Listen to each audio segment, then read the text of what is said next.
11వ అధ్యాయంలో 8వ వాక్యాన్ని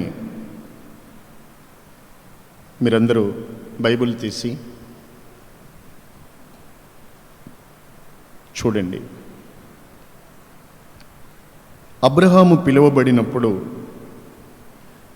విశ్వాసమును బట్టి ఆ పిలుపునకు లోబడి తాను స్వాస్థ్యముగా పొందనయున్న ప్రదేశమునకు బయలు వెళ్ళెను. మరియు ఎక్కడికి వెళ్ళవలెనో అది ఎరుగక బయలు వెళ్ళెను. ఇంగ్లీష్లో చదువుకోండి. ఇంగ్లీష్ బైబిల్ ఉన్న వాళ్ళు చూడండి ఒకసారి,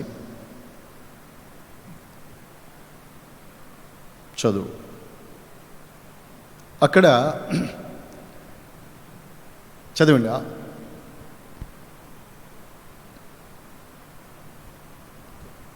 ఎంతసేపు? 11:8 Hebrew. It was by faith that Abraham obeyed when God called him. చాలు. అబ్రహాము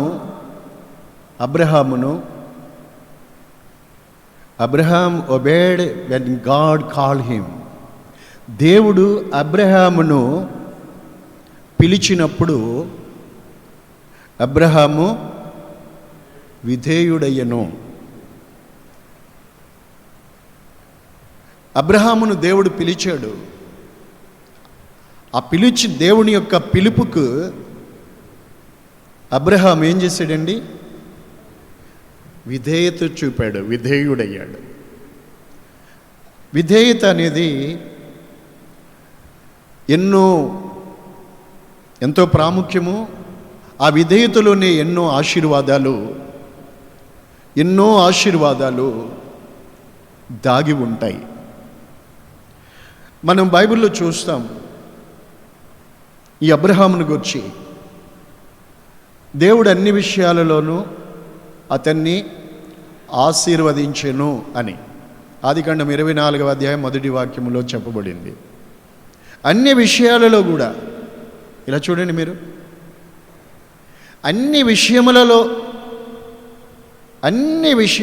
కూడా అబ్రహామును దేవుడు ఆశీర్వదించారు.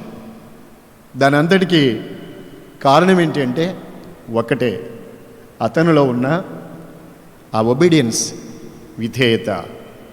చెప్పండి, విధేయత అంటే లోబడడం. ఈరోజు ఈ వాక్యమును మీకు వివరించి చెప్తాను. పోయిన వారం మీరు వాక్యం విన్నారు, వినండి. చదువుకోవడం చాలా తేలిక, చెప్పడం కూడా, వినడం కూడా చాలా తేలిక. మీరు ఎన్ని ప్రసంగాలు చెప్పినా మీరు వింటారు, ఎన్ని గంటలు చెప్పినా వింటారు. వినడం మంచిదే, కానీ దానికి విధేయత చూపడం అనేది చాలా చాలా అవసరం. సపోజ్ పోయిన సాటర్డే మీకు ఒక గొప్ప వర్తమానం చెప్పాను, మీకు దేవుడిచ్చిన మాట చెప్పాను, అలంకారాల గురించి. ఎంతమంది విధేయులయ్యారు? గుండె పగిలిపోద్ది.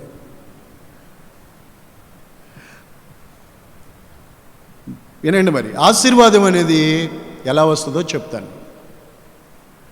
నా కోసం కాదు, మీకోసమే. సరిగ్గా జాగ్రత్తగా వినాలి. అంతకు ముందు కూడా మీకు చెప్పా, మన జీవితం మాదిరిగా ఉండాలి. అసలు నీకు ఆశీర్వాదం రావాలి అని అంటే ఆశీర్వాదానికి లింకే విధేయత. నీవు దేవుని ఆత్మచేత నింపబడాలంటే, ప్రభా ఈరోజు నేను ఉపవాసం ఉన్నాను, పరిశుద్ధాత్మతో నింపండి, వచ్చే దేవుడు ఇచ్చేయడు. ఏ ఆశీర్వాదం నీకు కావాలన్నా దానికి ముందు ఉండాల్సింది విధేయత. మీకు చెప్తా చూడండి, కొంచెం గుర్తు చేసుకోండి. యాకోబు యోసేపుని తనకున్న కొడుకులందరికంటే ఎక్కువ ప్రేమించాడు. ఎందుకో తెలుసా? యోసేపులో ఉన్న విశేషం ఏంటంటే, మీరు బైబిల్ చదువుకోండి చాలా జాగ్రత్తగా.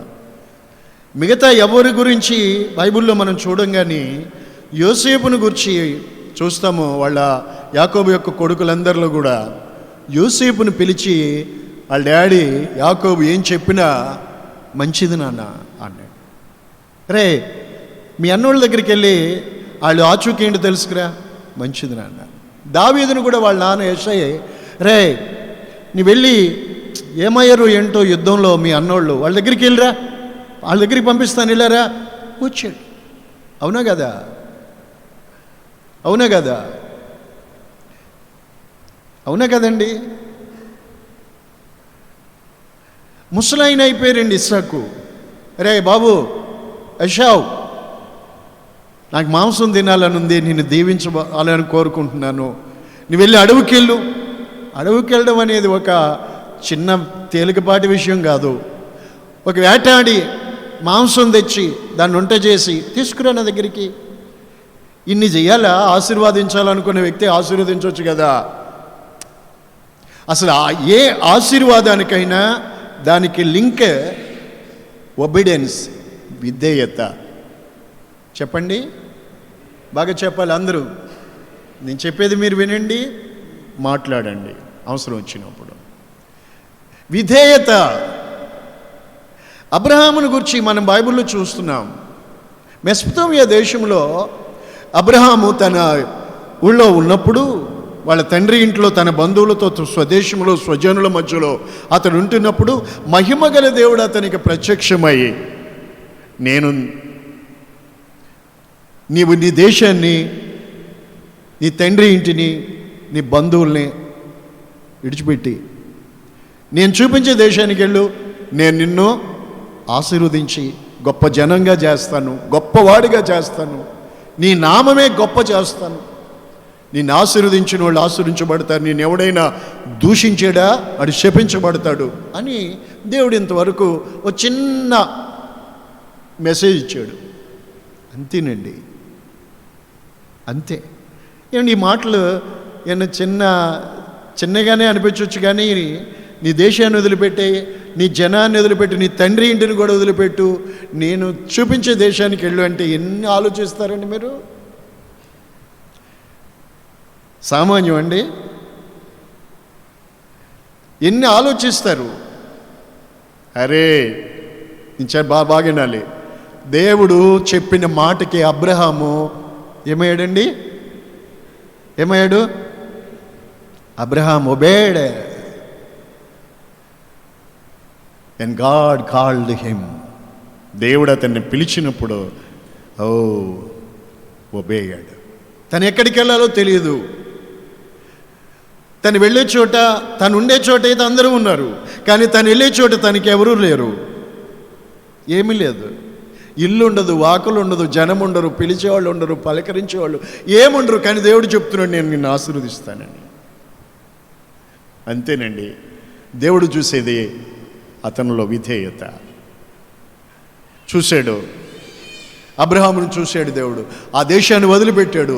దేవుడు వెళ్ళమన్న చోటికి తను ఎరక్కపోయినప్పుడు కూడా దేవుడు తనతో చెప్పిన ప్రకారంగా వచ్చేసాడట. వండర్. అదేనండి దేవుడికి నచ్చింది, అదేనండి దేవుడికి కావాల్సింది కూడా, అదే ప్రభువు చూసింది కూడా. నీ జీవితంలో నీకేమి చేత కాకపోవచ్చు, ఏమి చేయకపోవచ్చు, ఒక్కటే, అబ్రహాములాగా నువ్వు దేవునికి విధేయుడు అయితే చాలు, దేవుడు నిన్ను అన్ని విషయాలలో కూడా ఆశీర్వదిస్తాడు. నమ్మిన వాళ్ళు దేవునికి స్తోత్రం చెప్పండి. ఇంకా దేవుని ప్రేమించేవాళ్ళు 2 చేతులు ఎత్తి చెప్పండి. ఏం చేయాలి ఇప్పుడు? అబ్రహాం ఎందుకు ఆశీర్వదించబడ్డారండి? దేవునికి విధేయుడైనందునే. నా దేవుని పిల్లలారా, మీరు ఎన్ని సంవత్సరాల నుంచి వాక్యం వింటున్నారు? ఎంతమంది చెప్పే ఉపదేశాలు మీరు వింటున్నారు? ఎంతమంది సేవకులు చెప్తున్న వాక్యం వింటున్నారు? నేటి వరకు మీలో అనేకులు ఇంకా అవిధేయులుగానే ఉండిపోతున్నారు. ఇంకా దేవుడు మిమ్మల్ని విడిచిపెట్టమన్నవి విడిచిపెట్టకుండానే ఉంటున్నారు. విడిచిపెట్టవలసినవి విడిచిపెట్టకుండానే ఉంటున్నారు. అవిధేయత ఆశీర్వాదానికి అదే ఆటంకంగా ఉన్నది. ఈ రాత్రి మీరు దేవుని వాక్య వెలుగులో ఒక్కొక్కడు చూసుకోవాలి. ఇంకొక మాట చెప్తా మీకు. అపోస్తుల కార్యాలు 26వ అధ్యాయము 19వ వచనం. నేను చదువుతున్నాను చూడండి తెలుగు బైబిల్లో, మీరు ఇంగ్లీష్ బైబిల్లో కూడా చూడండి. అగ్రిప్పరాజు సముఖములో పౌలు నిలబడి మాట్లాడుతూ ఉన్నప్పుడు చెప్తాడు ఈ మాట.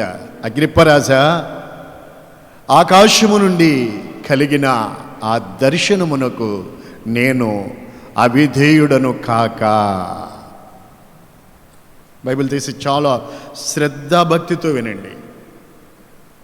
ఓ మాట ఇంటూ ఓ మాట వినకుండా ఉండొద్దు. దూరాన్ని ఉన్న వాళ్ళు కూడా చాలా జాగ్రత్తగా నీవున్న చోట భయభక్తితో దేవుని మాట వినండి. మీరున్న చోట నేను లేకపోవచ్చు, కానీ మీరున్న చోట యేసయ్య ఉన్నాడు. స్తోత్రం చెప్పండి. మన మధ్యలో ప్రభు ఉన్నాడు, ఆయన అంతటా ఆయన ఉన్నారు.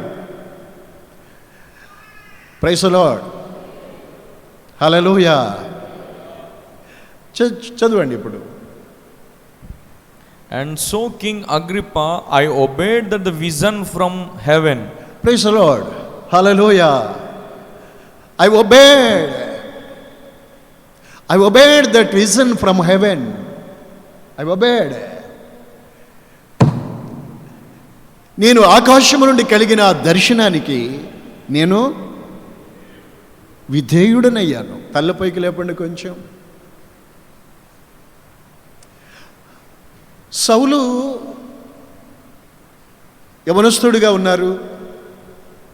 అతనికి ఆ రోజుల్లో ప్రధాన యాజకుల యొక్క అండదండలు అతనికి ఉన్నాయి.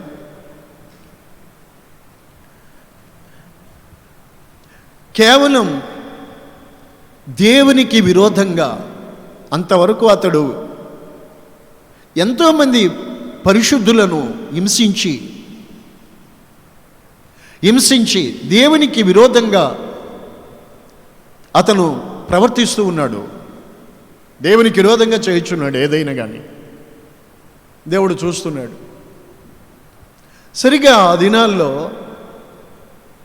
యెరూషలేము నుండి దమస్కులో ఉన్న పరిశుద్ధులను వాళ్ళకి కీడు చేయాలని ప్రధాన యాజకుల వల్ల రైట్ పొంది అతను బయలుదేరి ఆ దమస్కు గేటు దగ్గరికి వెళ్ళా వచ్చాడు. అతనితో పాటు కొందరు పరివారం అతనితో ఉన్నారు. బయలుదేరి అతను వెళ్తున్నాడు. దమస్కు గేటు దగ్గరికి వచ్చేసరికి సరిగ్గా మిట్ట మధ్యాహ్నం అక్కడ దమస్కులో ఎంటర్ అయ్యేటప్పటికీ ఆకాశం నుండి ఒక ప్రకాశమానమైనటువంటి ఒక వెలుగు అతనికి కమ్మింది. అతని చుట్టూ ప్రకాశించింది. అందులో నుండి ఆ వెలుగును చూడలేక కింద పడ్డాడు. చూడ్డానికి ప్రయత్నిస్తే కళ్ళు కనిపించకుండా మబ్బు వచ్చింది, గుడ్డిదనం వచ్చింది. అందులో నుండి స్వరం వినబడుతుంది, సౌలా సౌలా, నీవు నన్ను ఎలా హింసిస్తున్నావు? వినాలి అని ఒక స్వరం విన్నాడు. ఎవడు నువ్వు? నీవు హింసించుచున్న యేసును నేను అని దేవుడే బదులిచ్చాడు. అక్కడ మాట అన్నారు. అంతేనండి. అతనితో ఉన్నవారు ఆ వెలుగును చూశారు, కానీ ఆ స్వరం వాళ్ళు వినలేదు. అతనితో ఉన్నవాళ్ళు సహాయమున అతను లేవదీసి వాళ్ళు అతని చేతులు పట్టుకుని లేవదీశారు. అయితే దేవుడు అతనితో మాట చెప్పారు, నీవు లేచి దమస్కు పట్టణంలోకి వెళ్ళు, ఇక ఏం చేయాలో అక్కడ నీకు చెప్తాను అన్నారు. అప్పుడు సౌలు ఏం చేయాలి? ఇప్పుడు ఇక్కడ దాకా వస్తే ఇలా జరిగింది, ఇక పట్టణంలోకి వెళ్తే కళ్ళు కూడా లేకుండా ఇప్పుడు నేను కాకెళ్ళాను అనుకో, నా సంగతి తెలుసుకుని ఇప్పుడు నేనేమవుతాను? నేను కేవలం యేసును హింసించి యేసును ఆరాధించే వాళ్ళని హింసించిన వ్యక్తిని. ఇప్పుడు అదే పని మీద వెళ్దామని వచ్చాను. ఇప్పుడు నేను కాకెళ్తే ఈ పరిస్థితిలో నాకేం జరగచ్చు అని ఏదైనా అనుకోవచ్చుగా. వినాలి. పట్టణంలోకి వెళ్ళు అని దేవుడు చెప్తే అతడు ఆ దర్శనంలో దేవుడు అతనికి చెప్పిన మాటకి విధేయుడయ్యాడే తప్ప అవిధేయుడయ్యి వెనక్కి వెళ్ళలేదు. ఎందుకంటే యేసుకు విరోధంగా ప్రవర్తించిన వ్యక్తి అంతవరకు, యేసుకు విరోధంగా ప్రవర్తించిన వ్యక్తి ఇప్పుడు దేవుడు అతనితో ఒక్క మాట మాట్లాడగానే, దర్శనము చెప్పగానే, చూడగానే ఇప్పుడు దేవునికి అవిధేయుడుగా ఉన్నవాడు విధేయుడుగా మారిపోయాడు, సరెండర్ అయిపోయాడు, ఒబేడ్. వెంటనే విధేయుడయ్యాడు. తనతో ఉన్న వాళ్ళు చేతులు పట్టుకుని నడిపిస్తుంటే దమస్కులోకి అడుగుపెట్టి ఆ పట్టణంలోకి వెళ్ళి 3 దినాలు భోజనం మాని, అన్నపానాలు మాని అతడు ప్రార్థన చేస్తూ ఉన్నాడు, విధేయుడయ్యాడు. ఇలా చూడండి, అందుకే ఈ మాట బైబిల్లో రాయబడింది. అతడు దేవుని ఆకాశము నుండి కలిగిన దర్శనానికి అవిధేయుడు కాలేదు. అవిధేయుడు అంటే వెనక్కి వెళ్ళాలి, ఇంకే దేవుడు ముందుకెళ్ళని చెప్తే వెనక్కి వెళ్ళాలి, ఇంకోటి చేయాలి. అందుకే అపోస్తులందరికంటే నేను కడపటివాడను అని పౌలు చెప్పుకున్నప్పటికీ కూడా అపోస్తులందరికంటే మిన్న అయిన పరిచర్య దేవుడు అతనికి ఇచ్చారు. పట్టుకోవాలి. ప్రియులారా, ఒక సేవకుడైనా విశ్వాసి అయినా ఎవరైనా కానీ దేవునికి విధేయులవుటలోనే దేవుని యొద్ద నుండి బలాన్ని పొందగలరు, కృపను పొందగలరు, ఆశీర్వాదాన్ని పొందగలరు, దేవుని చేతిలో మహిమకరంగా ఉండగలరు. దేవుడికి నచ్చేది, దేవుడు కోరుకునేది అదే విధేయత.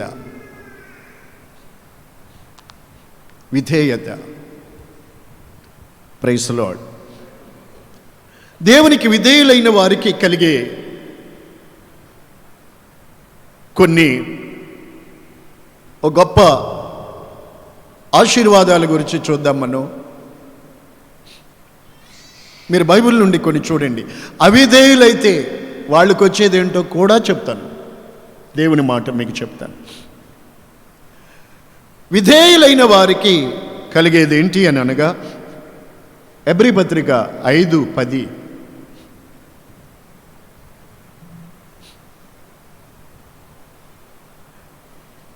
దేవుడు తనకి విధేయులకు వారందరికీ కూడా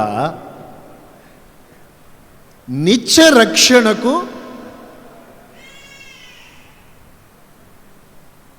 మీకెవరికి దేవుడు తనకు విధేయులకు వారందరికీ నిత్య రక్షణకు కారకుడు. దేవునికి విధేయులైతే ఆయన వారికి నిత్య రక్షకుడు. వారికి నిత్య రక్షకుడు.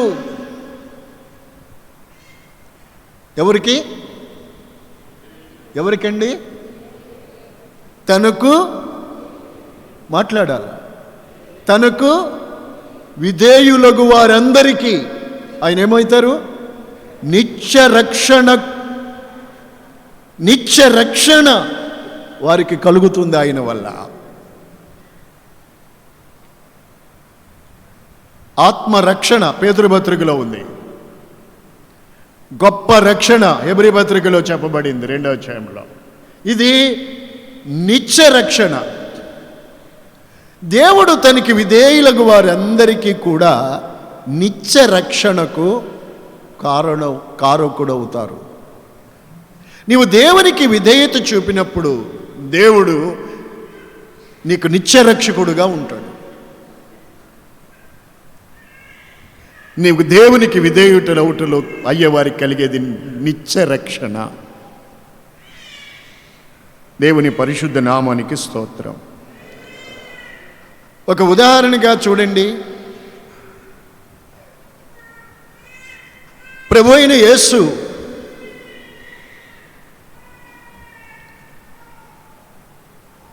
యెరికో మార్గము గుండా వెళ్తున్నారు. యెరికో పట్టణానికి మార్గం గుండా వెళ్తున్నారండి. ఒకరోజు విస్తారమైన జనసమూహాలు ముందు వెనుక ఆయనను వెంబడిస్తున్నారు. ఆ ఊళ్ళో ఒక ఆయనకి ప్రభు అయిన యేసుక్రీస్తు ఆ ఊరు వస్తున్న సంగతి తెలిసి ఒకసారి ఆయన చూస్తే బాగుండదు అనుకున్నారు. ఆయన చూడాలి అనిపించింది ఆయనకి.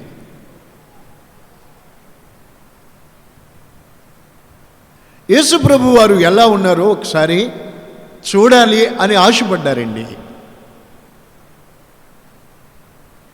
మనిషి పొట్టివాడు. ఈ విస్తారమైన జనాల్లో మధ్యలో యేసు ప్రభు వారిని అతడు చూడలేక అదిగో తావు పక్కన ఉన్నటువంటి ఒక మేడి చెట్టు ఎక్కి ఆయన ఇంకా అంత దూరాన్ని ఉండగానే ఆ చెట్టు మీద పైకెక్కి కూర్చున్నాడు. అంతకుముందు ఆయన చెట్లు ఎక్కేవాడో కాదో మనకు తెలియదు. కానీ అతను మాత్రం ఏంటంటే ట్యాక్స్ కలెక్ట్ చేసుకునేవాడు. ఆ ప్రభుత్వ కాలంలో సుంకాన్ని వసూలు చేసేవాడు ప్రజల దగ్గర. అన్యాయస్తుడు, పాపంలో ఉన్న మనిషి. అయితే ఈ మనిషికి యేసు మీద ఆ ప్రభువుని చూడాలనే అభిలాష కలిగింది. ఆ ధనవంతుడైన ఇదే సమయం, ఈ సమయాన్ని నేను పోగొట్టుకుంటే మరలా నేను ఆయన చూడలేనేమో అనుకుని అతడు కొంచెం ముందుకి పరిగెత్తి, యేసుప్రభు వస్తూ ఉంటే కొంచెం ముందుగా పరిగెత్తికెళ్ళి ఆ తావు పక్కన మేడు చెట్టు ఎక్కి కూర్చున్నారు.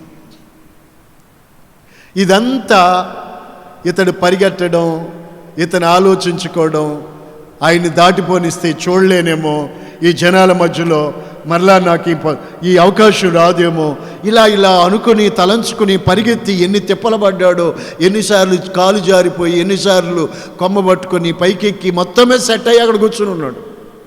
ఆయన రానే వచ్చారు. ఈ పాటలన్నీ చూశారు, ఇతని మనసును చూశారు, హృదయం చూశారు.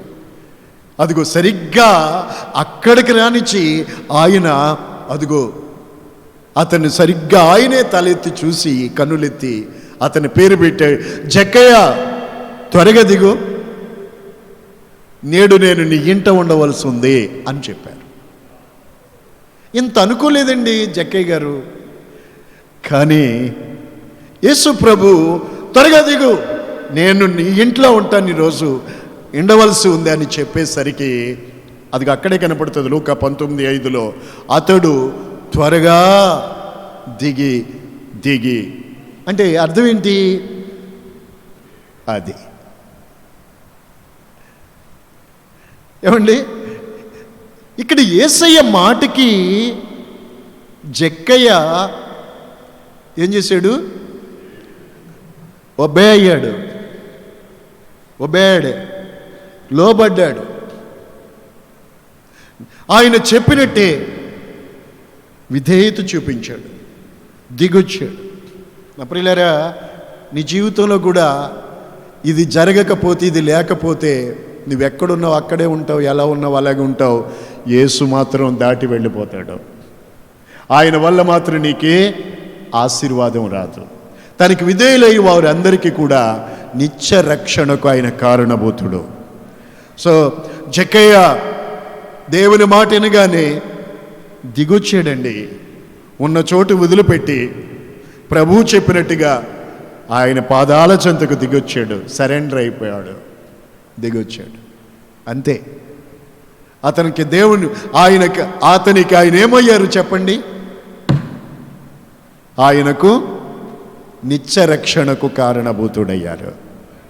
హల్లెలూయా. అతని గురించి చెప్పారు, ఇతడు అబ్రహాము కుమారుడే. ఆయన అవునంటే అవును, కాదంటే కాదు. మీ అంతటి మీరే అనేసుకుంటే ఎలాగా? దేవుడు అనాలి, దేవుడు చెప్పాలి. బాగేనండి, నేను పరిశుద్ధుడిని అని అనేసుకుంటే ఎలా? నేను గొప్ప విశ్వాసిని అని నువ్వు అనేసుకుంటే, నేను భక్తిపరుణ్ణి భక్తి అనుకుంటే ఎలా? నేను సత్యవంతుడిని యథార్థవంతుడిని నువ్వు అనేసుకుంటే ఎలా? నీవెవరో యేసు ప్రభువు చెప్పాలి. అప్పుడు కూడా ఆయన చెప్పే మాటను బట్టే మనకు ప్రతిఫలం ఉంటుంది. నీవు ఆయన ఎరుగుదునని చెప్పడం కంటే నిన్ను ఆయన ఎరుగుదును అని చెప్తే అది వాస్తవం. జక్కయ్య చూడండి, దిగిరా అని ప్రభు చెప్పగానే ఏం మాట్లాడలేదండి, ఇంకా కాదనలేదండి, దిగొచ్చేసాడు. సోదరుడా, నీవెక్కడ కూర్చున్నావో, ఎక్కడున్నావో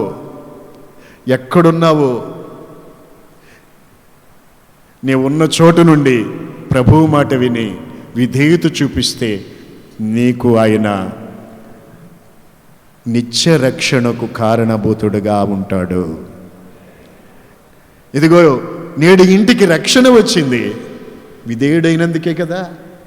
నువ్వు దేవునికి విధేయుడు అయితేనే కదా నీకు రక్షణ వచ్చేది. హలో, బాగినండి. నువ్వు దేవునికి విధేయుడు అయితేనే కదా రక్షణ వచ్చేది. నువ్వు దేవునికి విధేయుడు కాకపోతే చర్చికి వస్తావు, వెళ్తావు, వాక్యం వింటావు, ప్రార్థన అంటే కళ్ళు మూస్తావు, ఏమండి ఇంకేదైనా చేస్తావు, కానీ దేవునికి విధేయుడు అవ్వకపోతే నీకు రక్షణ ఏది? నీకు రక్షణ ఏది? దేవునికి విధేయుడు అవుటలోనే నీకు రక్షణ కలుగుతుంది.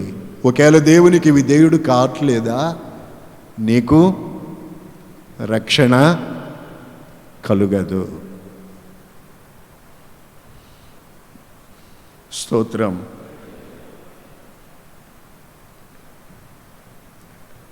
తనకి విధేయులైన వారికి కలిగేది నిత్య రక్షణ. ఆయనకు విధేయులైతే వచ్చేది అన్ని విషయములలోనూ ఆశీర్వాదమే. విధేయులైది ఉంటే. వాక్యం చూడండి, అపోస్తలు కార్యాలు 5వ అధ్యాయం 32వ వాక్యము.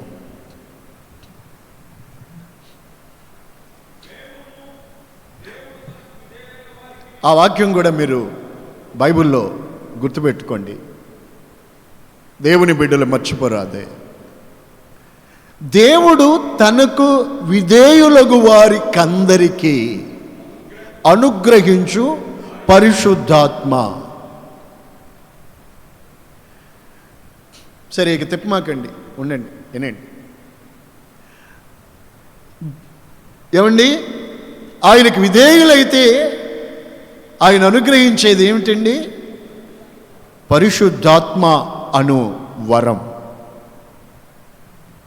పరిశుద్ధాత్మ చేత అభిషేకించబడడం జరుగుతుంది. ఎవరికి? సోదరుడా చూడండి, ఆయనకు విధేయులకు వారికి అన్ని విషయాలలోనూ. విధేయత అనేది ఏదో ఒక మాటలో, ఒక విషయంలో కాదు. విధేయత అనేది ఆ పదానికి దేవుడు ఏం చెప్పినా, అబ్రహాం జీవితంలో చూడండి, ఎక్కడ చూడండి, అబ్రహాం విడిచిపెట్టు వచ్చాడు, అబ్రహాం నీ కుమారుడు తీసుకెళ్ళి అక్కడ బలి, ఓకే.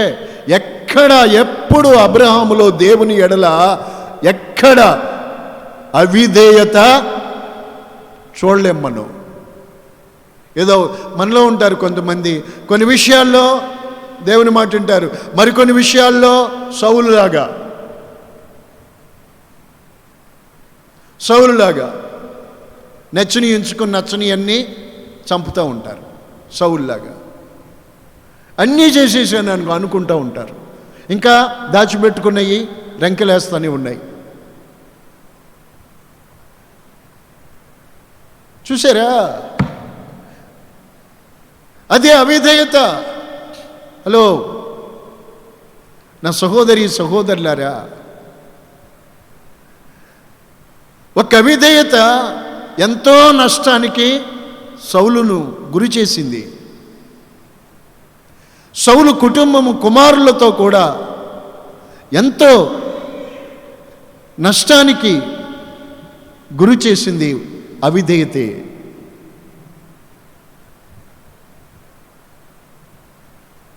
ఇక్కడ దేవుని వాక్యంలో మనం చదువుకుంటున్నాము, తనకి విధేయులైన వారందరికీ విధేయత అనేది నేను ఎందుకు చెప్తున్నానంటే, నేను చెప్పే దాంట్లో ఆ అర్థం ఏంటంటే, అన్ని విషయాలలోనూ దేవునికి విధేయత చూపాలి. అన్ని విషయాలలోనూ దేవుని వాక్యానికి విధేయత చూపాలి, అలాగే చేయాలి. అదే విధేయత. ప్రతి విషయంలోనూ దేవుని వాక్యానికి లోబడాలి. అదే దేవుడు చూసేది. దేవుడు మనకి వాక్యం ఇచ్చారు, ఈ వాక్యం చదివేసుకుంటే నీకు ఆశీర్వాదం వచ్చేస్తుందని నేను చెప్పను. చదవాలి, దేవుని వాక్యం దివారాత్రులు ధ్యానించాలి. నీవు వింటున్న దేవుని వాక్యానికి నీవు ఎప్పుడు కూడా ఎప్పటికప్పుడు నీవు నీ జీవితాన్ని సరిపోల్చి చూసుకోవాలి, దేవుని వాక్యానికి లోబడాలి. తనకి విధేయులైన వారందరికీ దేవుడు పరిశుద్ధాత్మను అనుగ్రహిస్తారు. అసలు దేవుని ఆత్మ లేకపోతే మీకు ఎన్నున్నా, ప్రభు యొక్క ఆత్మచేత ఎందరు నడిపించబడతారో వారు దేవుని కుమారులు అనబడతారు. ప్రభు యొక్క ఆత్మచేత నడిపించబడే వాళ్ళందరూ దేవుని కుమారులు అనబడితే, దేవుని ఆత్మ లేనివాడు ఆయన వాడే కాదు. మరి ఎవరికి పరిశుద్ధాత్మ అనుగ్రహించబడుతుంది? తనకు విధేయులైన వారందరికీ. పరిశుద్ధాత్మ అనుగ్రహించబడకపోతే నష్టం ఏంటి? ఆత్మ ప్రత్యక్షత నానా విధాలుగా ఉంటుంది.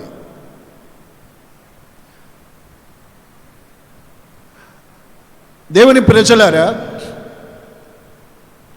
తనకి విధేయులవ్వాలి. నువ్వెంత పాపి అంత పాపి అని దేవుడు అనడు, అది చేసేవి ఇది చేసేవని అనడు. విధేయత అనేది ప్రాముఖ్యం. ఇప్పుడైనా నీవు దేవునికి విధేయత చూపితే, ఇప్పుడైనా నువ్వు ప్రభు మాటకు లోబడితే, సరెండర్ అయితే, దేవుని పరిశుద్ధాత్మ చేత నిన్ను నింపుతాడు. ప్రభువే ఆత్మ, ఆ ఆత్మ నీలోనికి వచ్చి నిన్ను ఎలా చేయాలో, ఎలా దిద్దాలో అలా దిద్దుతాడు. ఆయన పోలికలోకి తీసుకొని వస్తాడు. చావుకులోనైన మన శరీరాన్ని మనలో నివసించిన ఆత్మ ద్వారా జీవింప చేస్తాడు. పరిశుద్ధాత్మ చేత నింపబడినప్పుడే లోకములో ఉన్న లౌకిక శక్తులన్నిటినీ జయించుతారు. అన్ని విషయాలలోనూ కూడా నీలో ఉన్నవాడు, దేవుడు నీలో ఉన్నప్పుడు ఆయన మూలంగా నీవు దేవుని వలె మార్చబడతావు. ఒక మాట చెప్పాలంటే, ఇంతటి క్రియ మనలో చేసేది పరిశుద్ధాత్ముడే. మీరు చూడండి, ఒకసారి యెహెజ్కేలు గ్రంథంలోకి వెళ్దాం. 2వ అధ్యాయంలో యెహెజ్కేలుతో దేవుడు మాట్లాడినప్పుడు, నరపుత్రుడా,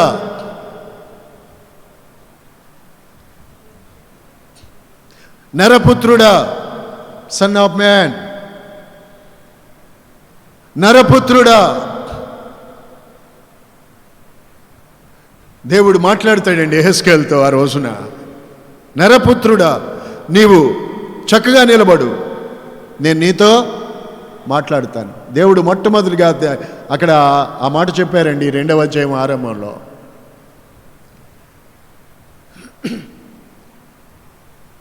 నువ్వు చక్కగా నిలబడు అంటే, నిలబడ్డం, దేవుని మాటని నిలబడ్డం అనేది కూడా విధేయతే. చూడండి, ఒకసారి వినండి. ఎవరైనా కుటుంబంలో కొంచెం పెద్దవారు అనుకోండి, అప్పటి వరకు అక్కడ కనిపించకుండా అప్పుడే వచ్చారనుకోండి, అప్పటి వరకు మీరు కుర్చీల్లో కూర్చుని ఉన్నారనుకోండి, ఓ దైవ సేవకుడిగా నేనే వచ్చాను అనుకోండి, మీరేం చేస్తారు? అలా కూర్చుని కాలు మీద కాలు ఆగించుకుంటూ రండి రండి ఇక్కడ కూర్చున్నాను అంటే అది వేరు. అప్పుడు ఏం చేస్తారండి? కొంతమంది నేను చూస్తూ ఉంటాను, విశ్వాసులు మరి పెద్దవారైనప్పుడు కూడా నేను వెళ్ళినప్పుడు విశ్వాసుల కుటుంబాలకి వాళ్ళు కూర్చుని ఉన్నప్పుడు కూడా లేచి నిలబడతారు. నేను వాక్యం చదువుకున్నప్పుడు అర్థం చేసుకున్నాను, లేచి నిలబడడం అనేది విధేయతకు సాదృశ్యం. ఒకసారి బైబిల్ గ్రంథంలో ఉంది చూడండి, వినేవాళ్ళు ఏనండి.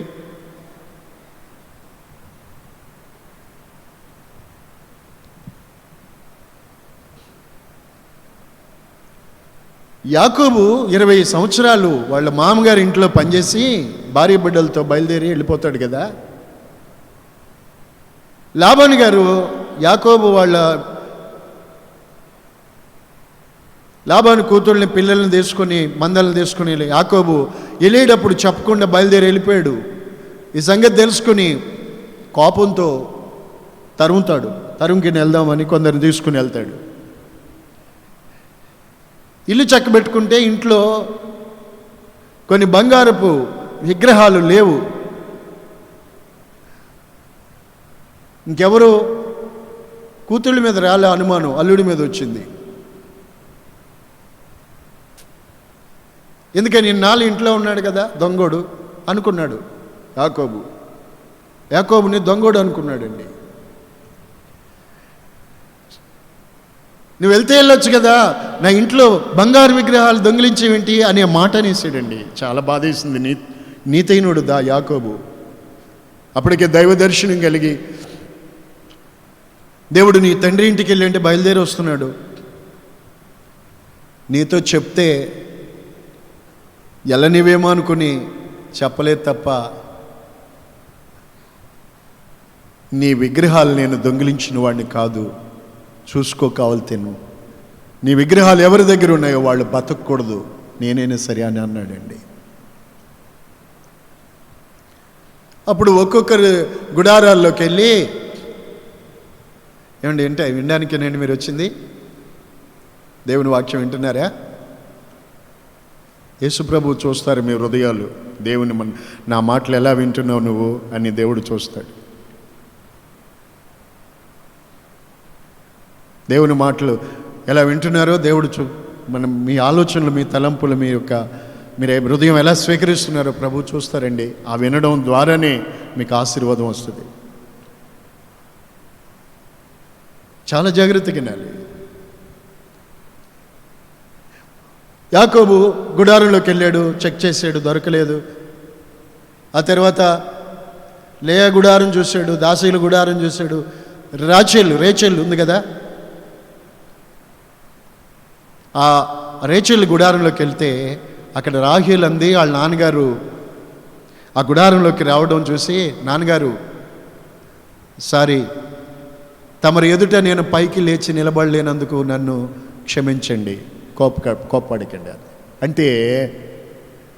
అంటే తండ్రి ఎదుట కూడా కుమార్తెలు, దేవుని వాక్యంలో కుమార్తెలైన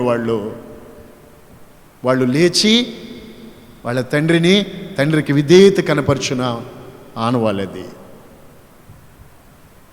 విధేయత. స్తోత్రం. అంటే మన మనుషులకు విధేయులుగా ఉండాలి, మంచిదే. కానీ సృష్టికర్త అయిన దేవాది దేవుడికి మన జీవితంలో ఎల్లప్పుడూ విధేయులుగా ఉండాలి. ఇక్కడ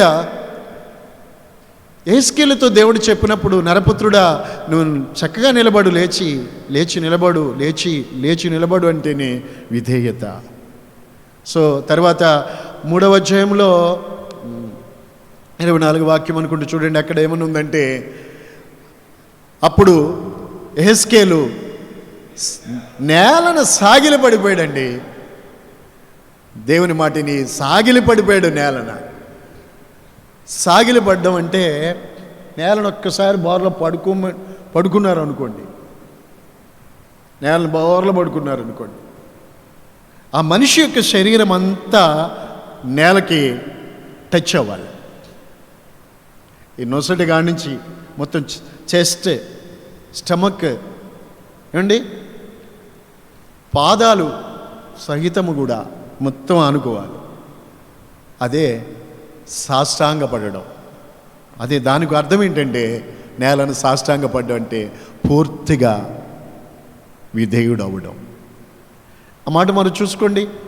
నేను నేలను సాష్టాంగపడగా ఆత్మ నాలోనికి వచ్చి నన్ను చక్కగా నిలబెట్టాను. హల్లెలూయా. మళ్ళా చెప్పండి. ఆత్మ నాలోనికి అప్పుడు కదా,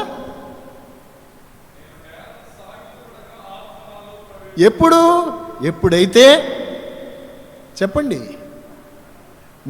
దేవుని మాటిని యెహెజ్కేలు సాగిలపడ్డారో అప్పుడు ఆత్మ నాలోనికి వచ్చి నన్ను చక్కగా, దేవుడు కోరింది ఏంటి? నువ్వు చక్కగా నిలబడాలి అని. మరి చక్కగా నిలబడినట్లు ఈ మనిషిని చక్కగా, వాని పాదాలు చక్కగా, వాని ప్రవర్తన చక్కగా నిలబెట్టగలిగింది ఏది అని అంటే ఆత్మ నాలోనికి వచ్చి, అది దేవుడే అతనిలోనికి వచ్చి అతన్ని చక్కగా నిలబెట్టారు. నా దేవుని ప్రజలారా, నీవు దేవునికి విధేయులు అయితే ఈ విధంగా దేవుడు తన ఆత్మచేత నిన్ను నింపి నిన్ను చక్కగా నిలబెడతారు. నిన్ను చక్కగా నిలబెడతారు. అంత్యము వరకు నిలబట్టం అంటే ఈ నిలబట్టం కాదు. నేను చెప్పే మాటకి అర్థం ఈ నిలబడటం కాదు, దేవునిలో నిలబడటం. అది మామూలుగా కాదు, ఆయనకి నచ్చేటట్టుగా చక్కగా నిలబడడం. అది దేవుని ఆత్మ నీలోనికి వచ్చినప్పుడు ఆయన నిన్ను చక్కగా నిలబెడతారు. చక్కగా నిలబెట్టారు ఆత్మ నాలోనికి వచ్చి. యెహెజ్కేలులో 2వ అధ్యాయంలో 3వ అధ్యాయంలో నాకు చాలా నన్ను బలపరిచిన మాటలు ఏంటంటే, నరపుత్రుడా 2వ అధ్యాయంలో అంటారు, ఇశ్రాయేలీయులు తిరుగుబాటు చేసినట్టు నీవు తిరుగుబాటు చేయకు, నేను ఇచ్చేదాన్ని నువ్వు తిని నేను చెప్పేదాన్ని చెయ్యి అంటారు. నేను ఇచ్చేది తిని నేను చెప్పింది చెయ్యాలి. ఏనండి, ఇలా చూడండి, నేను ఇచ్చేది వీళ్ళు తిరుగుబాటు చేసినట్టు ఈ ప్రజలు, చుట్టూ ఉన్న ఇశ్రాయేలు ప్రజలు తిరుగుబాటు చేస్తున్నారు దేవుని మీద, విగ్రహారాధన చేసి రకరకాల దేవునికి విరోధమైన పాపము పనులు చేసి దేవునికి తిరుగుబాటు చేస్తున్నారు, అవిధేయులు అవుతున్నారు. కానీ నీవు వాళ్ళు తిరుగుబాటు చేసినట్టు నువ్వు తిరుగుబాటు చేయకుండా నేను ఇచ్చిన దాన్ని తిని నేను చెప్పింది చేయరా బాబు అని దేవుడు చెప్తే, చెప్పగానే ఇదిగో ఇలా చూడండి, ఇలా చూడండి, ఒక చెయ్యి అలాగా యెహెజ్కేలు దగ్గరికి చాపబడింది. ఆ చేతిలో ఒక పుస్తకం ఉంది. నేను ఇచ్చేదాన్ని తినన్నారు కదా, ఇదిగో దేవుడు చెయ్యి చాపి, ఆ చెయ్యి చాపిన చేతిలో పుస్తకం ఉందండి. అది వెలపట లోపట రాయబడింది. అప్పుడు యెహెజ్కేలు చేసింది ఏంటి? దేవుడు చెయ్యి చాపి ఆయన నోటి ఎదుటికి పుస్తకం పంపారు. నేను ఇచ్చిన దాన్ని తిను అన్నారు, దీన్ని తినాలి ఇప్పుడు. అప్పుడు ఏం చేశాడు యెహెజ్కేలు? నేను నోరు తెరవగా, 2వ అధ్యాయంలో ఉంది చూడండి, నేను నోరు, అదే విధేయత. దేవుడు తినమన్నప్పుడు నోరు తెరిచాడు, అది విధేయత. దేవుడు తినమన్నాడు, ఆయన నోరు తెరిచాడు. అప్పుడు ఆయన ఆ గ్రంథాన్ని నాకు దేవుడు తినిపించాడు. వింటున్నారండి? చాలా అద్భుతమైన మాట ఇది. ఇక్కడ యెహెజ్కేలులో కూడా మనం చూస్తాము, దేవుడు చెప్పే వాటికి తను విధేయుడవుతున్నాడు. విధేయత కనపరిచారు. ఆయన చెయ్యి చాపాడు, చెప్పాడు, చెయ్యి చాపి అతను నోటి ఎదురు పెట్టాడు. యెహెజ్కేలు నోరు తెరిచాడు. చాలామంది చెప్పినా వింటున్నారా? వినరు, నోరు తెరవరు. పక్షులు చూడండి, పిల్లలు పెడతాయి కదా, ఆ గూట్లో ఉంటాయి, పిల్లలు ఉంటాయి కదా, అవి ఆహారాన్ని ఎర్రనెత్తుకొని వస్తాయి. వచ్చి ఇటుకి ఇంకా కళ్ళు తెరవబడవండి. వచ్చి వాటి సమీపాన రాలగానే అవి వచ్చి రెక్కలు చప్పుడు ఇవి వింటాయండి. అంతే. ఏం చేస్తాయి? ఎప్పుడన్నా చూడండి పోనీ ఏం చేస్తాయండి? నోరు తెరుస్తాయి. నోరు తెరవడమే కాదు, ఒకేలా తెరవకపోతే పక్కనున్నది తినేస్తుందేమో అని ఆ గూట్లో 3, 2 ఉంటాయండి పిల్లలు. పోటీపడి ఒకదాని పీక మీద ఇంకో పీకెట్టి ఆ పిల్లలు నోరు తెరుస్తాయి. ఎందుకు? అవి చేయవలసిందల్లా ఒక్కటే. అమ్మ వచ్చింది, డాడీ వచ్చారు, చూడలేదు. అవి బ్రతికి బాగుపడాలి అంటే ఒక్కటే చేయాలి, అవి నోరు. అప్పుడు ఏం చేస్తాయి? అవి తెచ్చిన ఆ ఎర్రని వీటి నోట్లో పెడతాయి.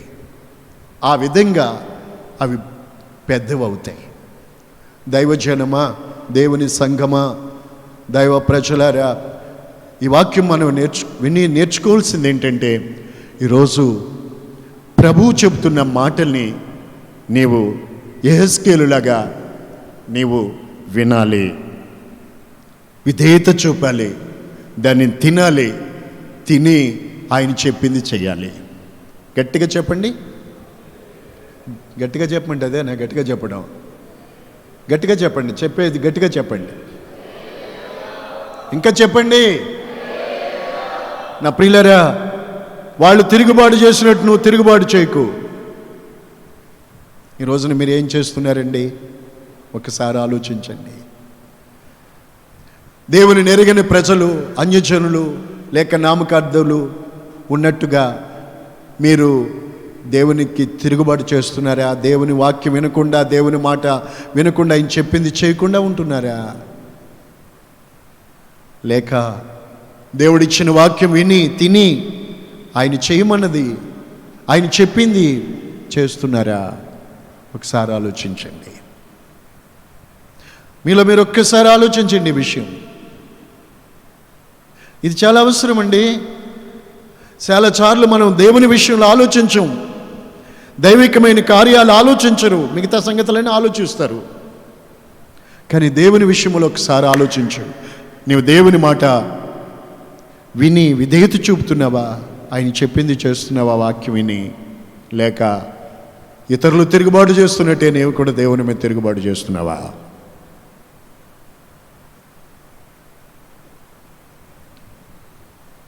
ఒకవేళ ఇక్కడ చూడండి, యెహెజ్కేలు సాష్టాంగపడి సాగిలపడిపోయాడు దేవుని ఎదుట. అప్పుడు ఆత్మ ఆయనలో ప్రవేశించింది, అతన్ని చక్కగా నిలబెట్టింది. దేవుని సంగమా, తనకు విధేయులైన వారందరికీ కూడా పరిశుద్ధాత్మను అనుగ్రహిస్తాడు. తనకు విధేయులైన వారందరికీ కూడా పరిశుద్ధాత్మను అనుగ్రహిస్తాడు. ఆ ఆత్మచేత నీవు నింపబడినప్పుడు మీకు జ్ఞానం ఉంటుంది, వివేకం ఉంటుంది. ఆ ఆత్మ నింపుదలలోనే, అభిషేకములోనే, పరిశుద్ధాత్మని అభిషేకములోనే సమస్తమైన సమాధానము, ఆదరణ దొరుకుతాయి. ఆ ఆత్మచేతనే ఆ పోలికలో నడిపించబడతాం.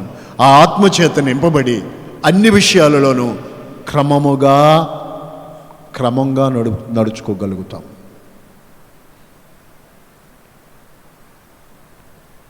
విధేయులవ్వాలి. ఈ రాత్రి నీ వాటి ఆశీర్వాదకరమైన జీవితాన్ని నువ్వు పొందగోరుచున్నట్లయితే నీవు ఒక్కసారి ఆలోచించాలి. దేవునికి విధేయుడిగా ఉన్నావా? అవిధేయత ఉందా నీలో?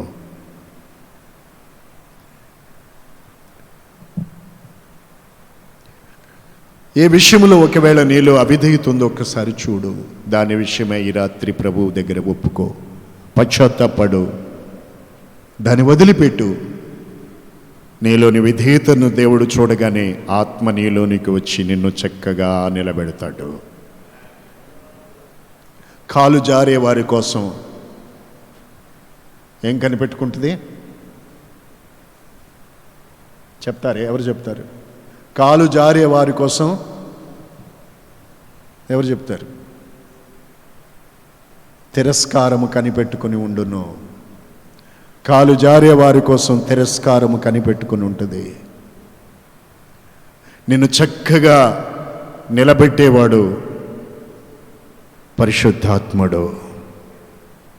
హల్లెలూయా, హల్లెలూయా, హల్లెలూయా. నీ కాలు జారకుండా నిలబెట్టేది పరిశుద్ధాత్మ దేవుడు.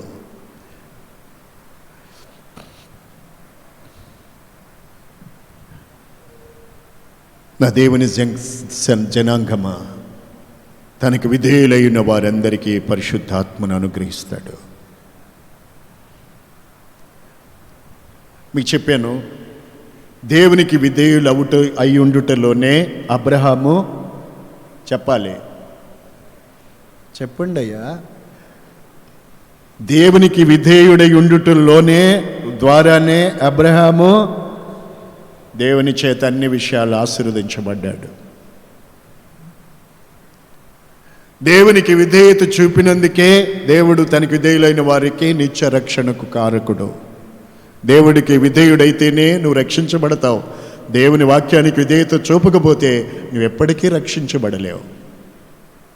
దేవుని వాక్యానికి విధేయత చూపితేనే మీరు ఆశీర్వదించబడతారు. వాక్యానికి దేవునికి విధేయత చూపకపోతే ఎప్పటికీ మీరు ఆశీర్వదించబడలేరు. ఎవరైనా సరే చూడండి, కావాల్సి. ఇంకో మాట చెప్తా మీకు.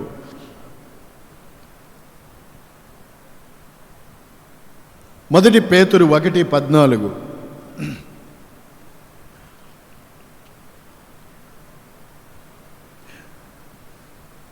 చదవండి. 14, 16 కలిసి ఉంటాయి.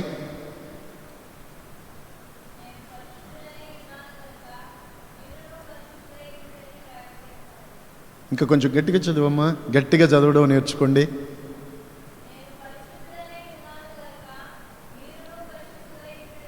నేను పరిశుద్ధుడనై ఉన్నాను గనుక మీరును పరిశుద్ధులై ఉండుడని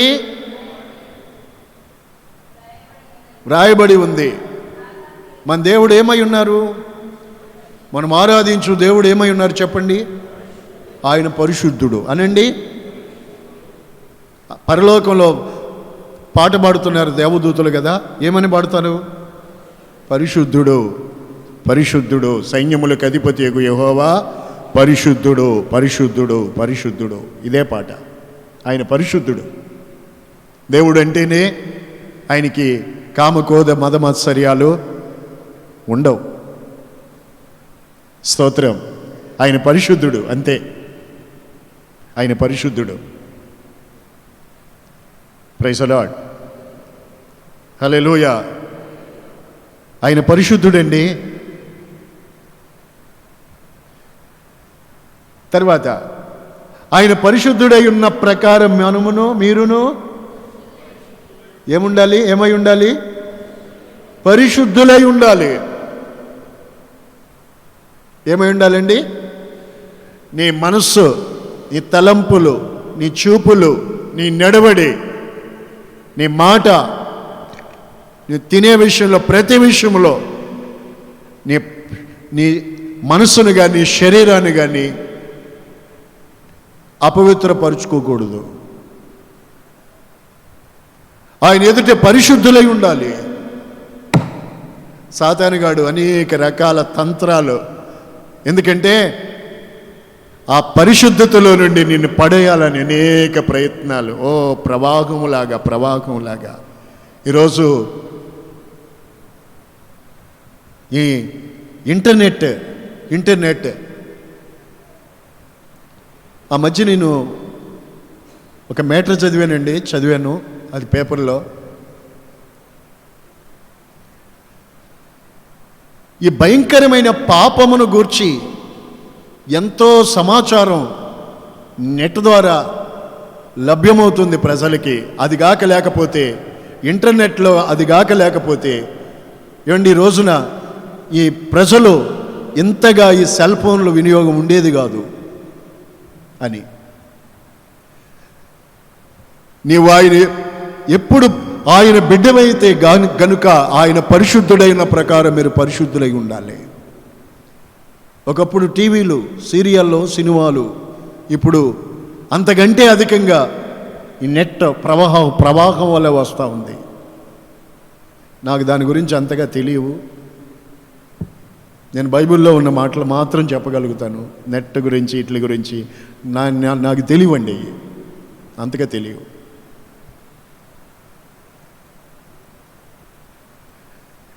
మీ జీవితాల్లో గనుక చాలా అసలు దేవుని బిడ్డలైన వారు వాటి దరిదాపులకు కూడా అపవిత్రతకి ఎప్పుడు చోటు ఇవ్వకూడదు. నీవు ఆయన పరిశుద్ధుడు, ఆయన ఎదుట నీవు ఎప్పుడు పరిశుద్ధుడుగా ఉండాలి. నీ తలంపుల్లో కూడా కళలో కూడా అపవిత్రపరచబడకూడదు. ఆయన ఎదుట పరిశుద్ధంగా ఉండాలి. తర్వాత మాట చూడండి,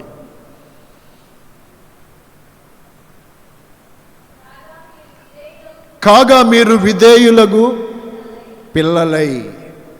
విధేయులకు పిల్లలు. ఈ విషయంలో ఏది నేను చెప్తున్నా, ఆయన పరిశుద్ధుడు, ఆయన పరిశుద్ధుడై ఉన్న ప్రకారం ఆయన ఎదుట మీరు పరిశుద్ధులై ఉండాలి.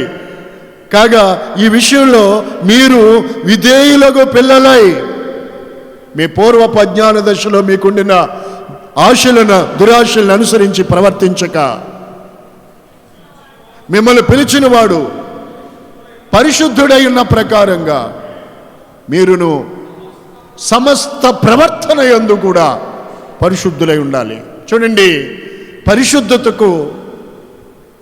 పరిశుద్ధులై ఉండుటకు మించిన ఆశీర్వాదం మరొకటి లేదు. ఇలా చూడాలి, పరిశుద్ధతే ఒక గొప్ప అలంకారం. పరిశుద్ధతే మనకు ఒక గొప్ప, మనం అతిశయపడవలసింది పరిశుద్ధతలోనే, మనం ఆనందించవలసింది పరిశుద్ధతలోనే. మన దేవుడు కోరుకునేది పరిశుద్ధత మాత్రమే. కాబట్టి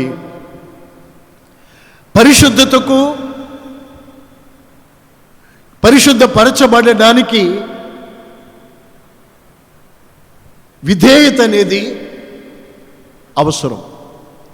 పరిశుద్ధపరచబడాలని కోరుకునే వాళ్ళు దేవుని వాక్యానికి అవిధేయత చూపిస్తే వాళ్ళు ఎప్పటికీ పరిశుద్ధులు కాలేరు. అర్థమైందండి? దేవుని వాక్యానికి విధేయత చూపని ఏ వ్యక్తి దేవుని ఎదుట పరిశుద్ధుడు కాలేడు. నీ వాక్యానికి విధేయుడు అయినప్పుడే, మీరు విధేయులైన పిల్లలుగా ఉన్నప్పుడే నీవు ఆ విధేయతే నిన్ను పరిశుద్ధతలోకి నడిపిస్తుంది. విధేయత నీలో లేనప్పుడు నువ్వు పరిశుద్ధత నీలోకి రాదు. పరిశుద్ధతకి విధేయతకి లింక్ ఉంది. ఆశీర్వాదానికి విధేయతకి లింక్ ఉంది. రక్షణకి విధేయతకి లింక్ ఉంది. పరిశుద్ధాత్మ నింపుదలకు విధేయతకు సంబంధం ఉంది. ఈ విధేయతే వీటన్నిటికీ మూలమై ఉంది. ఈ విధేయత అనేదే లేకపోతే ఇవేవి ఉండవు ఆ మనిషి జీవితం. కావాలంటే మీరు చూడండి, దేవునికి విధేయుడు కానివాడు ఎప్పుడూ రక్షించబడలేడు. దేవునికి విధేయుడు కానివాడు ఎప్పుడూ ఆత్మచేత నింపబడలేడు. దేవుని వాక్యానికి విధేయుడు కానివాడు ఎప్పుడూ పరిశుద్ధుడుగా మారలేడు. హల్లెలూయా చెప్పండి.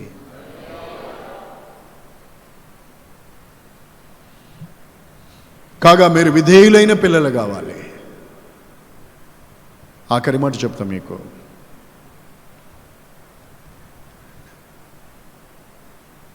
యోహాను 3:36. త్వరగా అక్కడ ఏమని ఉంటుంది అనంటే, కుమారునికి విధేయుడు కానివాడు జీవమును చూడడు. అయ్యో,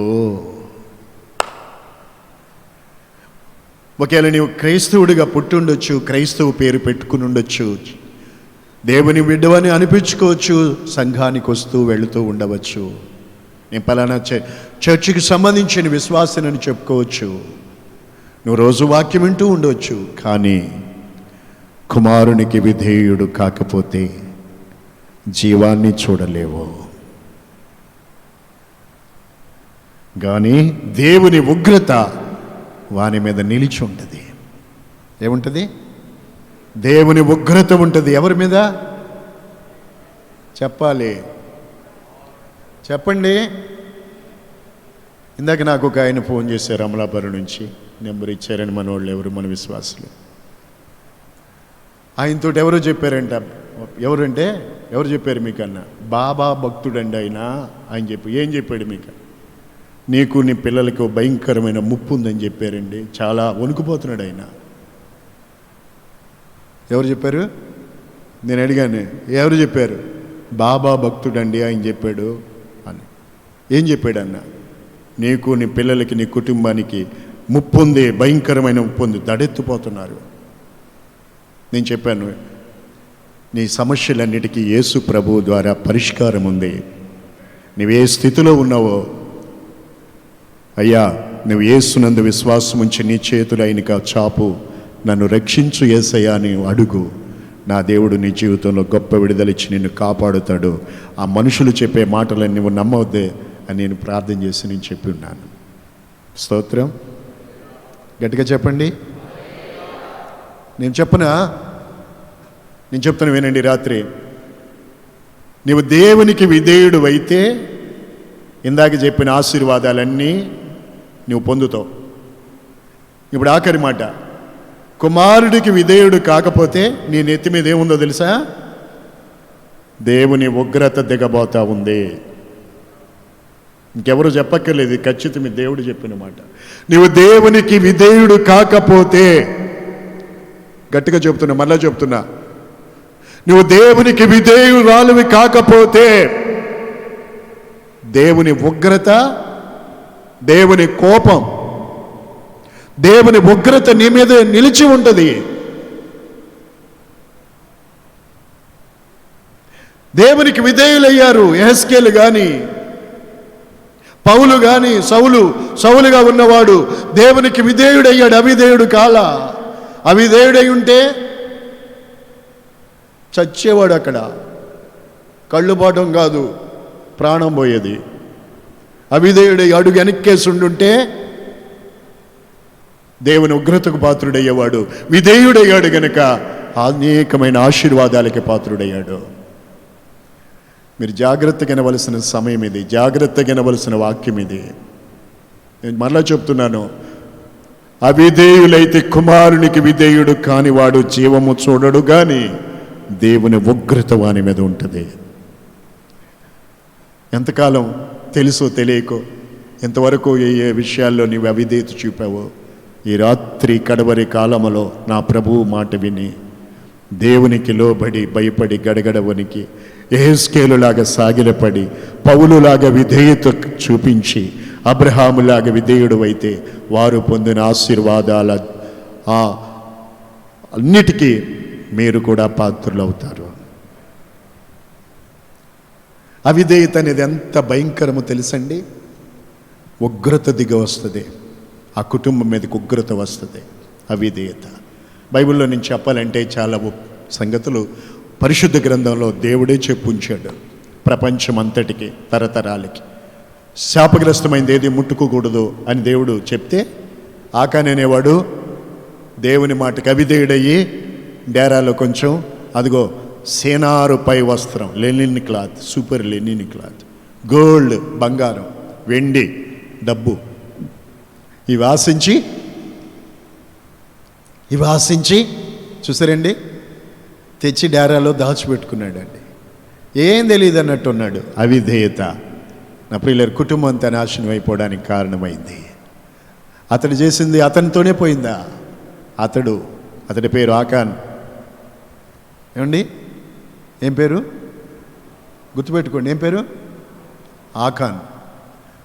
ఆకారు చేసింది ఏది అంటే అవిధేయతే. నా సోదరుడా, సహోదరి, దేవుని ప్రేమను బట్టి మీతో చెప్తున్నాను, నీలో ఏ అవిధేయత, దేవుడంటే భయం లేకుండా దేవుని వాక్యానికి లోబడకుండా ఉండుంటే ఆశీర్వాదము, రక్షణ, పరిశుద్ధాత్మ నింపుదల పొందవు సరికదా, జీవాన్ని చూడకుండా పోతావు, దేవుని ఉగ్రతకు గురైపోతావు. Praise lord. దేవుని ఉగ్రత చవి చూడక తప్పదు. ఆకాను దేవుని మాటకి విధేయుడు కాలేదండి. పట్టబడ్డ రోజు రాళ్లతో కొట్టబడ్డాడు. అతను, అతని భార్య, పిల్లలు, కనీసం వాళ్ళ ఎద్దులు వాళ్ళు కలిగిందంతా కూడా రాళ్ల దెబ్బలతోనే చచ్చిపోయారు. అది దేవుని ఉగ్రత. ఎక్కడ దేవుని ఎదుట మనము, జీవము గల దేవుని ఎదుట ఆయన చేతిలో పడడం భయంకరం. ఎక్కడ అవిధేయత పనికిరాదు. స్తోత్రం. నువ్వు దేవుడికి విధేయత కనపరిస్తే దేవుడు ఎంతైనా ఆశీర్వదిస్తాడు, ఎంతైనా ఆశీర్వదిస్తాడు. దేవుని మాటిని విధేయత చూపిస్తే ఎంతైనా నిన్ను ఆశీర్వదించగలుగుతాడు నా ప్రభు.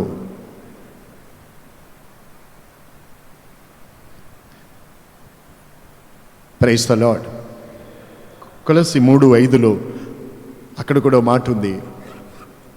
కొలస్సియన్స్ 3:5